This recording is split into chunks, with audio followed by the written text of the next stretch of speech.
Olá, estamos aqui para dar sequência na nossa disciplina de introdução à programação de computadores, né? Hoje vendo a estrutura de repetição for. Teremos uma breve introdução, falaremos sobre o comando for, apresentando a sua sintaxe, faremos dois exercícios e em seguida uma comparação entre o comando while que a gente já estudou e o comando for que a gente está aprendendo agora e na sequência mais um exercício. Então, iniciando com a introdução, né, a gente viu o comando de repetição while e a gente viu que esse comando é um comando controlado logicamente, o que significa que a gente precisa definir explicitamente uma condição lógica. Né? Quando essa condição lógica resulta em verdadeiro, as ações definidas para a repetição serão executadas. No momento em que o resultado dessa condição lógica é falso, né, essas ações não são executadas e o programa segue o fluxo após o bloco de repetição. A gente viu que esse comando controlado logicamente ele é muito parecido, muito semelhante àquele if simples que a gente também aprendeu anteriormente.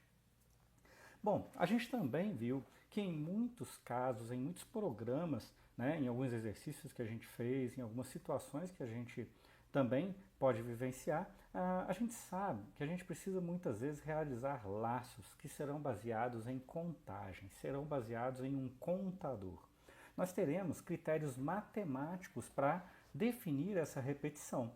E esses critérios matemáticos eles são definidos em cima de três parâmetros. Um valor inicial, né, quando eu vou iniciar a minha contagem, um valor final, que indica o momento em que eu vou parar de contar, e um valor de incremento, né, que eu vou aplicar a cada iteração do meu laço. O laço vai ser então repetido para cada valor assumido nesse processo de contagem, né, definido por esses três argumentos que a gente discutiu anteriormente. Bom, aqui a gente tem um exemplo clássico, assim, um exemplo simples, somente mostrando aí um cálculo matemático baseado em um somatório, né? Então, por ser um somatório, x começa de zero, depois x recebe um acréscimo, né, de c elevado ao quadrado mais 10, sendo que c inicialmente foi definido como 1. Então vejam, c é o meu contador aqui, o meu cálculo é baseado na contagem. A minha contagem começou de 1, eu vou contar enquanto o meu contador C for menor do que 10, então a gente já definiu o valor inicial aqui, a gente definiu o valor final aqui, e a gente faz um incremento aqui com um incremento de 1. Né? Então a gente faz o cálculo de x iterativamente, de acordo com a contagem feita por C. O cálculo de x é baseado no próprio C, e depois eu imprimo esse resultado que está errado aqui, o x está maiúsculo, ele deveria estar minúsculo, porque eu criei uma variável minúscula, né? Um errinho de digitação aí. Bom, então nesse programa a gente está usando o while, embora tenha um padrão de contagem, porque a gente não aprendeu o for ainda, a gente vai aprender ele em breve.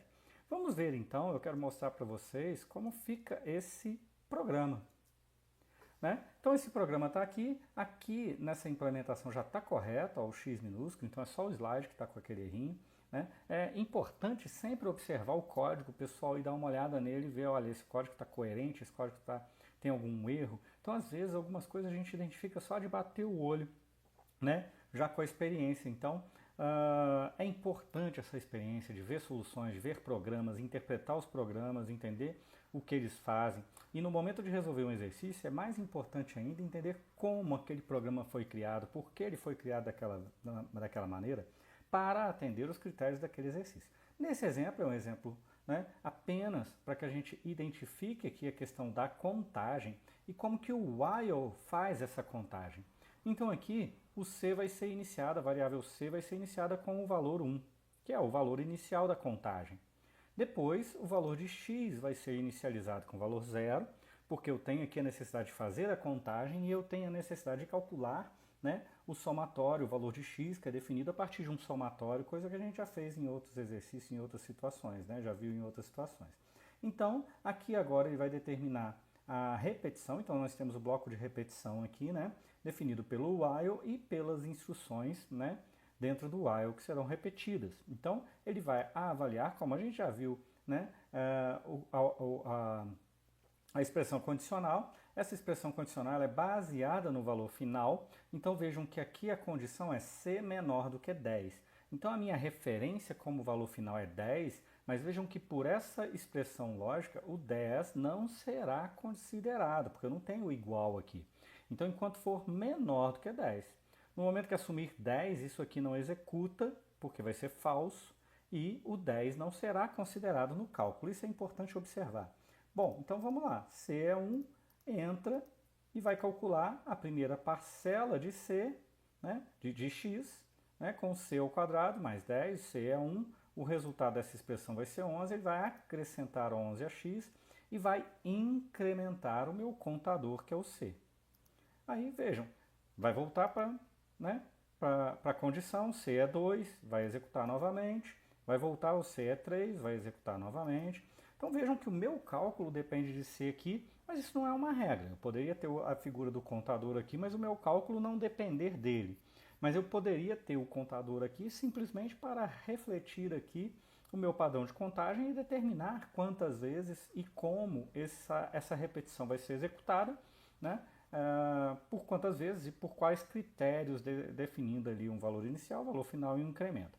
Né? Então ele vai continuar aqui executando, né? C é 5, C é 6, C é 7, 8, 9, nesse momento vira 10 e como eu disse, 10 aqui vai resultar em falso, então não vai executar o bloco de comandos e vai imprimir o valor de x, que considerou o C de 1 até 9, excluindo então o valor final ali que é 10.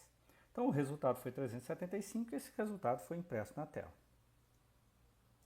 Retornando então para os nossos slides, a gente vê aí, né, que a gente tem esse padrão de contagem, e aí para refletir esse padrão de contagem, né, foi definida uma estrutura mais simples, que é o laço for, que a gente vai ver no próximo vídeo na sequência dessa aula. Então valeu, até mais ver.